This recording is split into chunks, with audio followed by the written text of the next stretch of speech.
உடனே பெருமானார் ஸல்லல்லாஹு அலைஹி வஸல்லம் அகமகிழ்ந்தாங்க. சாதாரணமாகவே ஒரு தூசியை தட்டி விட்டவங்களுக்கு கூட துவா செஞ்சவங்க பெருமானார். தன் ஆரோக்கியத்து மேல இவ்வளவு தூரம் முகப்பத் வைத்திருக்கக்கூடிய அந்த சஹாபியை பெருமானார் ஸல்லல்லாஹு அலைஹி வஸல்லம் பக்கத்தில் வாழ்ந்தாங்க. அவர் வந்தார். அவர் தலையை கோதி விட்டாங்க. தலை முடி முழுவதையுமே கோதி விட்டாங்க. அப்புறம் தாடி அப்படி கோதி விட்டாங்க.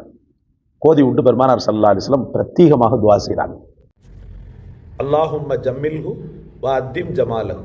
யா அல்லாஹ், அவருடைய அழகை, அவருடைய தோற்றத்தை நீ அழகுபடுத்து, அதை நிரந்தரமாகவும் ஆக்கு அப்படின்னு சொல்லிட்டு துவா செஞ்சாங்க ரசூலுல்லாஹி ஸல்லல்லாஹு அலைஹி வஸல்லம். காலப்போக்கில் ரசூல் ஸல்லல்லாஹு அலைஹி வஸல்லம் அவங்க மறைஞ்சிட்டாங்க. அதுக்கு இந்த சஹாபி 100 வயது வரைக்கும் வாழ்ந்தாங்க. ஆனால் ஒரு முடி நரைக்கணுமே, தாடியிலையோ தலையிலையோ. அல்லாஹு அக்பர்! எவ்வளவு தூரம் பெருமானார் ஸல்லல்லாஹு அலைஹி வஸல்லமுடைய துஆ பரக்கத். அந்த துஆ பரக்கத்து நமக்கும் கிடைக்கும், கவலைப்பட தேவையில்லை. அவர் நெருக்கத்தில்